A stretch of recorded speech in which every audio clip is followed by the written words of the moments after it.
말씀을 통해 큰 은혜 주실 줄로 믿습니다. 우리 앞뒤 좌우로 한번 인사하시죠. 당신은 하나님의 기쁨입니다. 인사하도록 하겠습니다.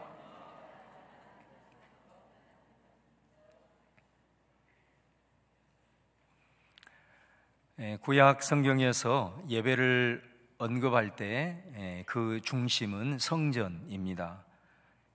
성전은 이스라엘 백성들이 광야 생활을 할 때 하나님께서 모세로 하여금 성막을 짓게 했고, 이스라엘 백성들이 가나안 땅에 들어가서 정착한 후에 하나님께서 모세에게 명령했던 바로 그 성전을 이제 건축을 하게 됩니다. 이 성전은 인간의 필요에 의해서 세워진 것이 아니고요, 하나님의 명령이었습니다. 하나님께서 자기 이름을 위하여 한 장소를 택할 것을 명령했고, 또 그것을 준비하면서 비로소 솔로몬 시기에 예루살렘을 택하고 그곳에 성전을 건축을 하게 됩니다. 이 성전은 하나님의 백성인 이스라엘의 영적인 구심점 역할을 했습니다. 그래서 이스라엘은 하나님의 백성으로서 일종의 성전 공동체다, 이렇게 해도 과언이 아닙니다.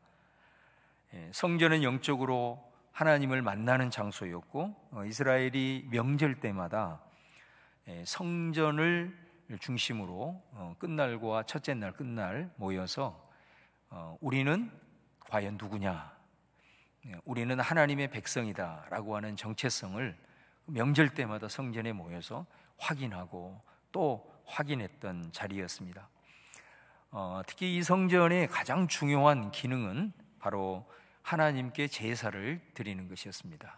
오늘 우리가 얘기하면 예배가 성전의 가장 중요한 기능이었다라는 것입니다.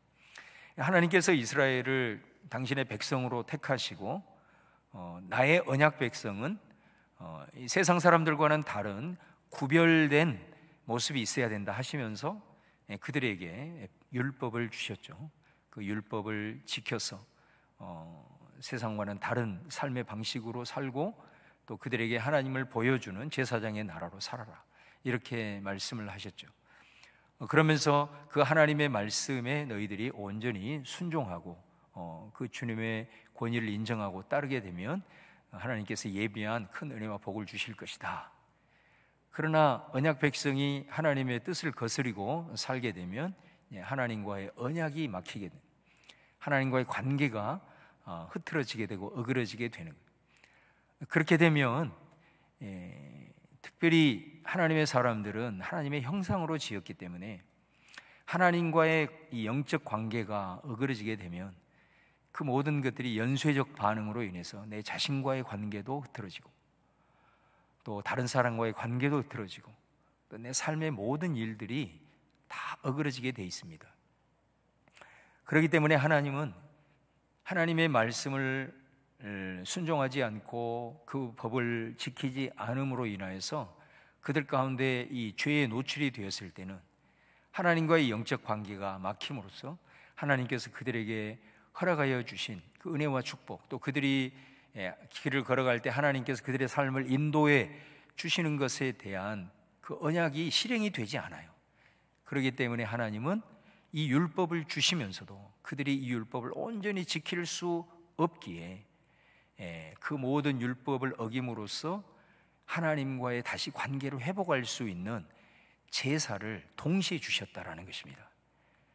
그래서 지키지 못하면 망하는 것이 아니라 하나님과의 관계를 회복함으로써 하나님으로부터 은혜를 받고 힘을 공급받을 수 있는 통로로 열어주신 것이 제사이기 때문에 이스라엘 백성들은 비록 자신들이 삶의 직면에서 살아가면서 무너지고 쓰러지고 율법을 어긴 죄악이 있다 하더라도 어떤 일이 있더라도 하나님과의 관계가 막혀서는 안 된다는 것을 알기 때문에 바로 하나님의 성전에서 늘 예배함으로, 바로 그 예배가 속죄가 이루어지는, 하나님과의 관계가 회복되는 자리였기 때문에 그들에게 있어서는 이 예배가 드려지는 성전은 거의 절대적이었다라고 할 수가 있습니다.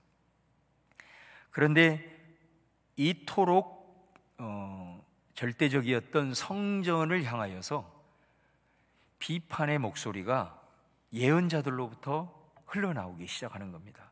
어떻게 보면 상상할 수가 없는 일이죠. 우리가 무엇인가를 비판하고 이렇게 정죄한다는 것은 상대적일 때 가능한 것입니다. 그러나 어떤 가치가 됐든 무언가가 됐든 간에 대상이 됐든 그게 절대적 존재다 했을 때는 비판은 허용되지 않습니다. 오직 거기에는 절대적인 복종만 있을 뿐이죠. 그런데 이 절대적으로 여겨졌던 성전을 비판한다. 예언자들이 그 일을 하기 시작해요.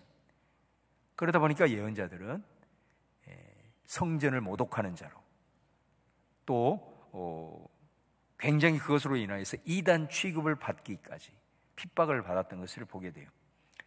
그런데 그 예언자들의 목소리가 우리에게 성경으로 주어졌어요. 그 말은 무슨 말이냐면 이 예언자들의 목소리는 이단적 사설도 아니었고 하나님을 모독하는 것도 아니었고 사실상 하나님의 마음을 대변하는 그런 목소리였기 때문입니다. 하나님이 친히 명령하여 세운 성전, 그리고 그곳에 임재하시는 그 거룩한 자리인 그 성전을 예언자들의 입술을 통해서 비판을 하면서까지 말씀하시고자 했던 하나님의 메시지는 뭐였을까? 정말 중요한 부분이라고 여겨집니다. 그래서 이 질문을 통해서 이제 몇 주간 예언서 말씀을 저와 여러분이 함께 상고하기를 원해요. 바라기는 예언서 말씀을 통해서 우리가 지금 예배에 대한 메시지를 함께 상고하고 있는데 이 예언서에 나타난 예배에 대한 메시지를 통해서 우리가 지금까지 가지고 있던 이 예배에 대한 가치, 또 예배에 대한 지평이 넓어질 수 있기를 간절히 바라고, 그럼을 통해서 하나님이 더 기뻐하는 그런 예배자로 세워진 우리 성도님들 다 될 수 있기를 주님의 이름으로 축원을 드립니다. 오늘 우리가 봉독한 이사야 56장 7절 말씀이 특별히 우리에게 더 울림을 주는 말씀인 이유는 예수님께서 이 말씀을 인용을 하셨다는 거예요. 그리고 복음을 제시하셨다는 것입니다. 그렇기 때문에 이 이사야 56장의 말씀은 우리 그리스도인에게 더 큰 울림이 되는 것입니다. 이 56장 7절, 제가 방금 봉독한 그 말씀, 이 말씀을 예수님이 인용을 하시는데요, 마가복음 11장 17절 말씀을 같이 한번 저와 여러분이 봉독을 해보도록 하겠습니다. 마가복음 11장 17절입니다. 시작. 이에 가르쳐 이르시되 기록된 바 내 집은 만민이 기도하는 집이라 칭함을 받으리라고 하지 아니하였느냐? 너희는 강도의 소굴을 만들었도다 하시매. 예수님이 이 말씀을, 이사야 말씀을 인용하는 이 말씀을 언제 하셨느냐면 예수님이 하나님의 나라의 공적 생애 3년으로 말하지 않습니까? 3년의 대부분은 갈릴리를 중심으로 돌아다니면서 천국 복음을 전파하시고 말씀을 또한 가르치시고 또 약한 자들을 고치시면서 치유와 기적, 행위를 통해서 하나님의 나라가 어떤 것인가를 이제 알려주셨죠. 그러나 그 기나긴 시간도 중요했지만 사실 예수님의 생애 중에서 핵심은 마지막 십자가에 달리기 직전 일주일입니다. 그 순환주간, 거기에 예수님이 증거하고자 했던 복음의 핵심이 사실은 다 담겨 있는 거죠. 예수님이 그 순환주간을 시작하는 마지막 생애의 일주일 앞두고 예루살렘으로 들어가셨습니다. 그러니까 예루살렘으로 들어가셔서 예수님이 처음으로 간 곳이 어디냐? 성전에 들어가셨습니다. 성전에 들어가셔서 예수님이 어떤 행동을 하셨는가? 마가복음 11장 17절 바로 직전에 15절에서 16절을 보시면 그들이 예루살렘에 들어가니라 예수께서 성전에 들어가서 성전 안에서 매매하는 자들을 내쫓으시며 돈 바꾸는 자들의 상과 비둘기 파는 자들의 의자를 둘러 엎으시며 아무나 물건을 가지고 성전 안으로 지나다님을 허락하지 아니하셨다. 예언자들이 성전을 비판한 것을 넘어서서 예수님은 행동으로 성전을 다 뒤집어 엎으신 것이죠. 예수님은 하나님의 집인 성전을 왜 들어가서 이렇게 과격한 행동을 하셨는가? 바로 그 이유가 이사야 56장에 나타나 있다는 것입니다. 다시 말하면 이사야가 성전에 대한 말씀과 예수님이 이 말씀을 인용하면서 하신 그 행동은 결을 같이 하고 있습니다. 그렇다면 예수님이 인용한 이 말씀의 의미, 바로 예수님의 복음의 관점에서 이 말씀을 같이 한번 풀어보기를 원합니다. 이사야가 이 성전을 비판하면서 가장 먼저 던진 메시지가 뭐냐? 이사야 56장 1절 2절에 보시면은 여호와께서 이와 같이 말씀하시기를 너희는 정의를 지키며 의를 행하라. 이는 나의 구원이 가까이 왔고 나의 공의가 나타날 것임이라 하셨도다. 안식일을 지켜 더럽히지 아니하며 그의 손을 금하여 모든 악을 행하지 아니하여야 하나니 이와 같이 하는 사람, 이와 같이 굳게 잡는 사람은 복이 있느니라. 이사야가 하나님의 말씀을 대언하면서 이 56장은 성전의 비판의 메시지입니다. 그 말씀을 하면서 첫 번째로 던진 말씀이 뭐냐면 정의입니다. 정의. 의를 행해라. 정의를 지켜라. 이런 말씀을 하시거든요. 그러면서 뭐라고 얘기했냐면 이는 나의 구원이 가까이 왔기 때문이다. 나의 구원이 가까이 왔다. 하나님의 통치, 하나님의 나라가 가까이 왔다. 결국은 이건 예언이 되고 이 하나님의 나라의 예언은 예수님이 오심으로써 성취가 되는 거죠. 그러면 예수님이 오셔서 구원을 이루시고 하나님의 나라를 선포하시고 이루실 때에 가장 중요한 복음의 핵심 가치가 뭐냐? 이사야는 선포하는 것입니다. 바로 그것이 정의다 라고 말씀을 하시는 거예요. 그러면 정의는 뭐냐? 우리가 의라고 했을 때는 가장 일반적으로 설명을 하면 이게 옳은 일입니다. 옳은 일을 행하는 것입니다. 이게 의죠, 정의죠. 근데 구약 성경에 보면 같은 옳은 일이라도 크게 두 가지의 단어가 사용되고 있는데 여기에 보면 정의와 의 이 두 가지 단어가 나오잖아요. 여기 보면 뒤쪽에 의는 츠다카라고 해가지고 이 단어가 일반적으로 사용이 될 때는 하나님 앞에서의 옳은 일입니다. 그러니까 이 개념은 하나님과의 관계에서 바른 관계 속에서 우리가 해야 될 일을 말하는 겁니다. 그것을 오늘 뭐라고 얘기하냐면 안식일을 지켜 더럽히지 말아라 그 말을 하는 거죠. 그러니까 안식일을 지킨다는 것은 하나님 앞에서 바른 관계의 첩경이라는 거예요. 왜냐하면 바로 그것은 하나님의 되심을 인정하는 것이기 때문에, 그게 안식일을 지키는 것이기 때문에 말씀을 하시는 거죠. 그리고 정의라는 또 단어가 있습니다. 이 단어는 일반적으로 사용할 때 바로 사람과의 관계가 얽혀있는 이 사회 속에서의 의로운 일, 바른 일을 가리킬 때 사용하는 단어입니다. 그래서 오늘 말씀에 뭐라고 얘기하냐면 의를 행하라 하시면서 그의 손을 금하여 모든 악을 행하지 아니하여야 할 것이다 이렇게 말씀하고 있는 걸 보게 됩니다. 성전을 비판하면서 제일 먼저 던지는 메시지가 정의의 메시지, 의의 메시지를 던지고 있다는 것이 매우 독특한 부분이라고 할 수 있습니다. 그런데 이 정의의 메시지를 던지고 나서 그 다음 구절이 매우 중요합니다. 바로 그 다음에 어떤 메시지가 나오냐면 이사야 56장 3절 말씀해 보시면 여호와께 연합한 이방인은 말하기를 여호와께서 나를 그의 백성 중에서 반드시 갈라내시리라 하지 말며 고자도 말하기를 나는 마른 나무라 하지 말라. 정의의 메시지를 선포하시면서 바로 3절에서는 두 대상을 언급을 하십니다. 바로 그게 뭐냐면 이방인과 고자입니다.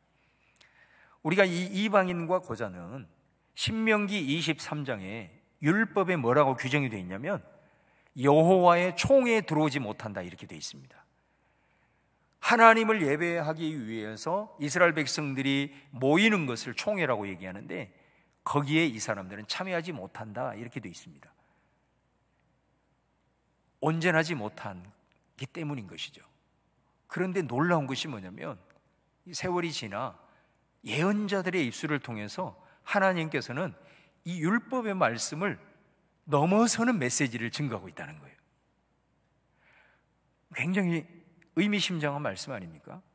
그래서 우리가 사실은 하나님의 말씀을 우리가 상고하고 보더라도 통전적으로 볼 필요가 있습니다. 어느 한편의 말씀을 문자 그대로 붙들고 목숨을 걸게 되면 많은 문제가 생길 수가 있습니다. 여호와의 총회에 고자나 이방인은 들어오지 못한다. 그런데 이사야의 말씀을 통해서 그들도 모든 것이 다 열려있다, 다른 말씀을 하고 있거든요. 그러니까 우리가 성경을 볼 때마다 이렇게 좀 넓은 관점을 가지고 통전적으로 바라보아야 바로 성경을 통해서 하나님의 말씀이 바르게 해석이 되고 우리가 적용할 수가 있다라는 메시지고요. 그러면서 이 고자를 언급을 하면서 4절 5절에 뭐라고 얘기를 하냐면, 여호와께서 이와 같이 말씀하시기를 나의 안식일을 지키며 내가 기뻐하는 일을 선택하며 나의 언약을 굳게 잡는 고자들에게는, 5절에 내가 내 집에서 내 성 안에서 아들이나 딸보다 나은 기념물과 이름을 그들에게 주며 영원한 이름을 주어 끊어지지 아니하게 할 것이다. 율법에서 제외되었던 자들입니다. 안식일을 지키기 위해서 성전에 와서 함께 예배할 수 없었던 사람들입니다. 그런데 그들에게도 이사야를 통해서 말씀하는 거예요. 그들에게도 안식일이 열려 있고 그들도 언약의 대상이 되고, 그들이 안식일을 지키고 언약을 힘써 지키며 나가면 자신들의 아들, 딸, 이스라엘 백성들보다도 더 나은 기념물을 주고, 그리고 그들의 이름이 영원히 끊어지지 않는다라고 말씀을 하고 있다는 거예요. 그 다음에 이방인에 대해서 말씀합니다. 이사야 56장 6절 말씀에 여호와와 연합하여 그를 섬기며 여호와의 이름을 사랑하며 그의 종이 되며 안식일을 지켜 더럽히지 아니하며 나의 언약을 굳게 지키는 이방인마다 내가 곧 그들을 나의 성산으로 인도하여 기도하는 내 집에서 그들을 기쁘게 할 것이며 그들의 번제와 희생을 내 제단에서 기꺼이 받게 될 것이다 라고 말씀하세요. 여러분, 율법에서는 이방인과 유대인들이 접촉만 해도 부정한 자가 되잖아요. 그래서 이방인과 접촉을 하고 나서는 부정해져 버렸기 때문에 그들은 와서 정결 예식을 반드시 행해야 했습니다. 그런데 그 부정한 대상이 여호와와 연합할 수 있대요. 하나님을 섬길 수 있대요. 안식일을 준수하고 언약의 대상이 된다라고 말합니다. 그들이 성전에 가까이 올 수 있고 성전에 나오는 그들을 하나님이 그들에게 기쁨을 주고 그들의 예배를 기쁘게 받으실 것이라고 말씀하고 있다는 겁니다. 그러면서 이 결론으로 주신 말씀이 뭐냐? 내 집, 즉 성전은 만민이 기도하는 집이다, 이렇게 말씀하고 계시는 거예요. 여기에서 만민은 바로 이 고자들을 포함하는 것이죠. 이방인들을 포함하는 거겠죠. 이 모든 사람들이 이제는 모든 경계를 허물고 어떤 차별도 받지 않고 하나님의 성전에 와서 하나님을 예배하고, 그리고 하나님의 백성이 되고 또 함께 어우러질 수 있는 그런 일원이 될 수 있다라고 오늘 이사야를 통해서 우리 하나님은 선포하고 있다라는 것입니다. 이 예언자의 예언을 예수님께서 인용하시면서 이 말씀을 성취를 하십니다.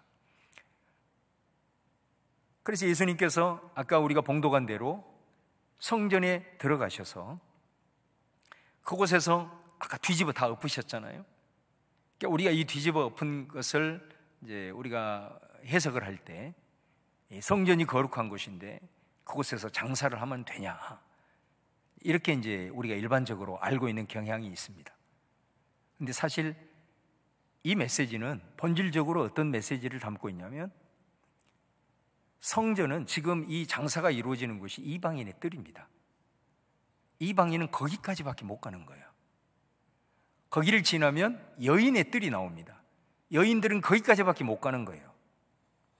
거기를 넘어서면 이스라엘의 남자들이 제사 드리기 위해서 갈 수 있는 영역이 나옵니다. 거기를 지나면 제사장들만 들어갈 수 있는 성소가 나옵니다. 예수님이 들어가서 그곳을 둘러 엎으신 본질적인 메시지는 뜰의 경계를 다 뒤집어 엎어버린 것입니다. 이제는 이 성전, 예수님이 오셔서 완성하실 이 성전은 이런 차별의 경계가 있어서는 안 된다. 그래서 나중에 예수님이 십자가에 달려 돌아가시잖아요.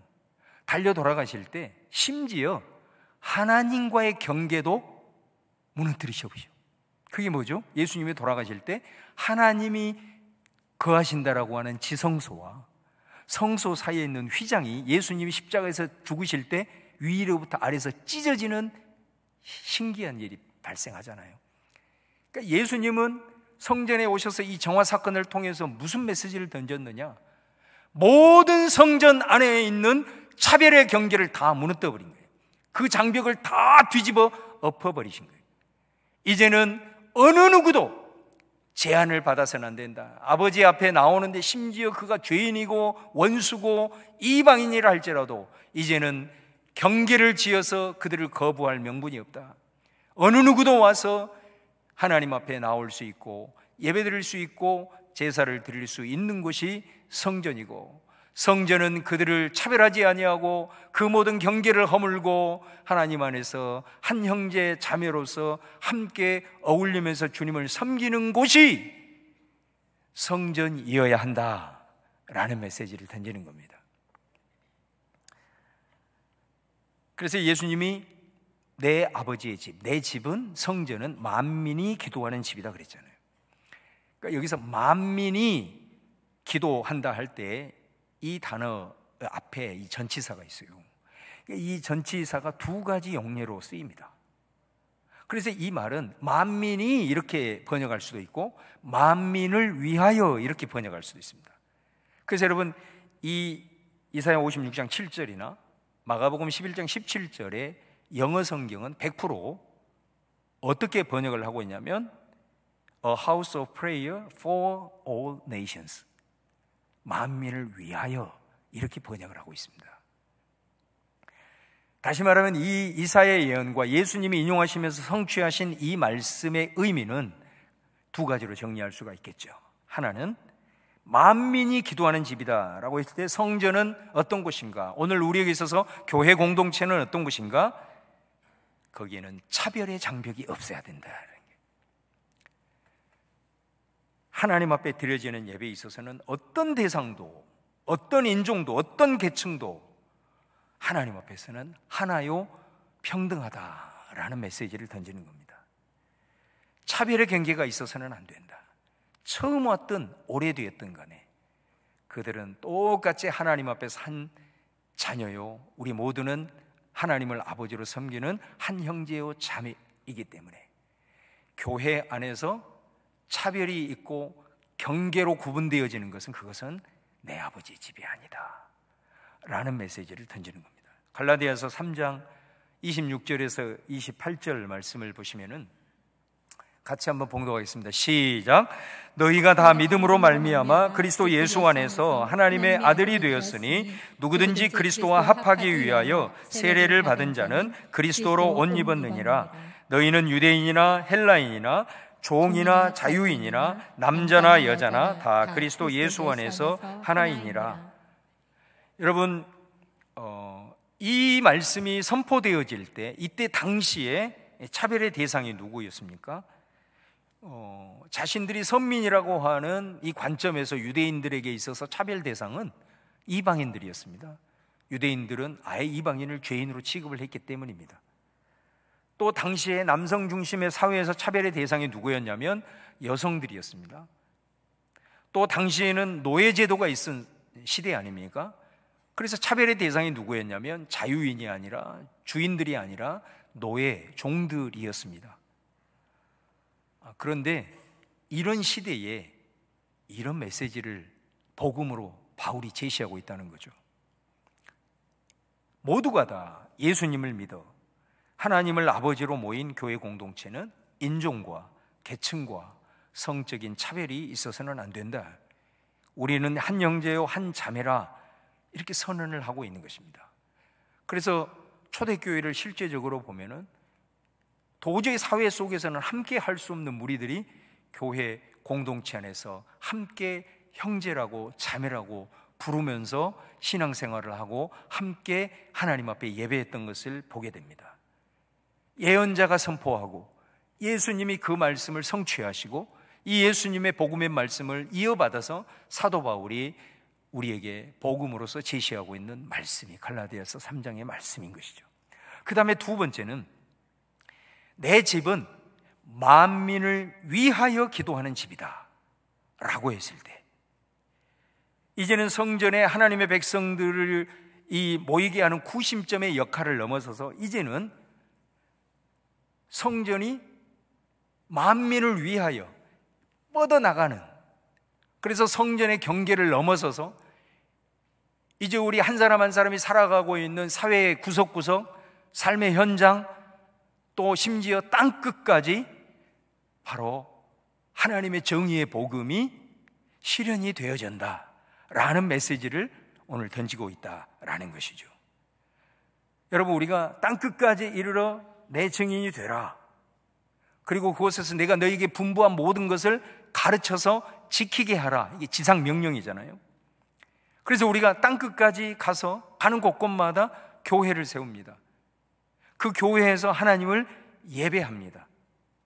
그래서 그 예배를 통해서 하나님을 만나게 하고 하나님 안에서 회복이 이루어지고 속죄의 은총을 통해서 이제 그들의 삶이 변화되어지는 역사를 체험하게 하죠. 그런데 여러분, 중요한 것은 교회가 세워진 그 땅에 바로 이 정의의 복음이 그 땅 가운데 실현이 되어져야 된다는 것을 말씀하는 겁니다. 그래서 교회가 세워진 그곳에는, 교회 안에서는 물론이거든요, 교회 밖에서, 교회가 세워진 그곳에서는 차별의 장벽이 무너지고 소외당하고 연약한 이들이 존중을 받는, 그런 것들을 가로막고 있는 모든 제도를 또한 변화시킬 수 있는 이런 정의의 복음의 역사가 구체적으로 실현이 되어야 된다라는 메시지를 던지고 있는 거예요. 이게 성전 안에서 어느 누구도 하나님 앞에 나와서 차별 없이 드릴 수 있는 만민이 기도하는 집인 동시에, 이제 교회의 공동체 지체들 한 사람 한 사람을 통해서 우리가 가는 모든 사회 구석구석 속에서 이 만민을 위하여 정의의 복음을 실천하면서 실현하는 하나님의 사람들로 서야 된다.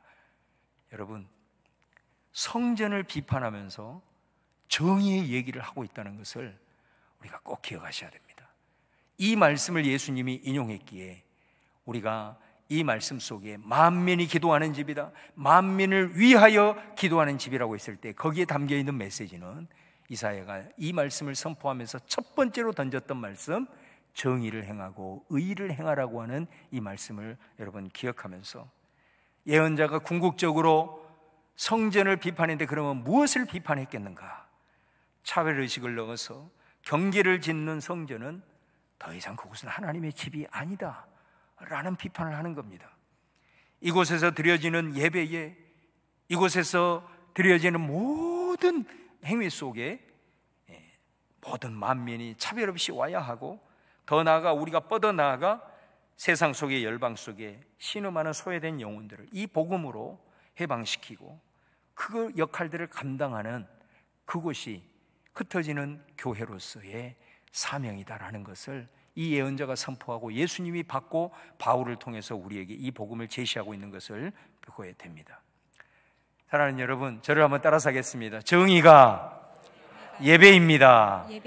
우리 말씀을 꼭 기억하시면서 우리가 품어야 될 복음의 메시지를 다시 한번 우리가 좀 각인하면서 우리 교회 안에서, 우리의 삶의 현장에서 참된 예배자로 살아가는 은혜가 있기를 주님의 이름으로 축원합니다. 자, 오늘 말씀을 생각하시면서 우리 영상 하나, 짧은 영상 하나 보도록 하겠습니다.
이 영상에서 결론 부분의 적용은 조금 다를 수 있지만 제가 이 영상을 함께 공유하고자 했던 의도는 뭐냐면 저와 여러분이 이 정의의 수혜자라는 것을 함께 기억했으면 좋겠다라는 의미입니다.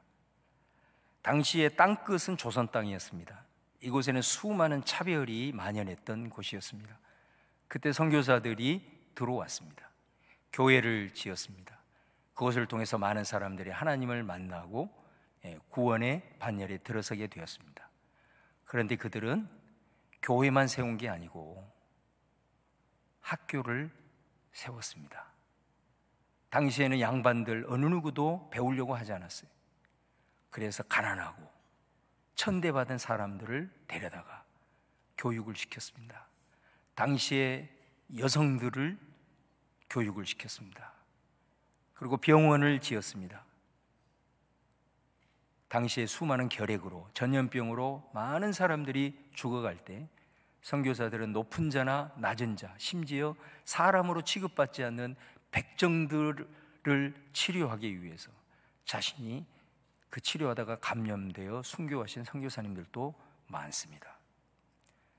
이들이 교회를 통해서 또 이 땅 가운데 약한 자, 소외된 자, 그 차별을 타파하면서 복음의 정신으로 섬겼던 그들 중에 일제가 만행을 저지르면서 이 땅 가운데 들어왔을 때 그 정의의 의식으로 충만한 교회 일꾼들이 당시에 0.몇 %밖에 안 됐던 그리스도인들 중에 독립운동 선언서의 33인 중에 16명이 기독교인일 정도로 이 독립운동, 억압과 이 잘못된 불의를 항거하는 정의의 사도로 일어날 수 있었다라는 거죠. 저와 여러분은 이 은혜의 빚진 자라는 걸 기억해야 됩니다.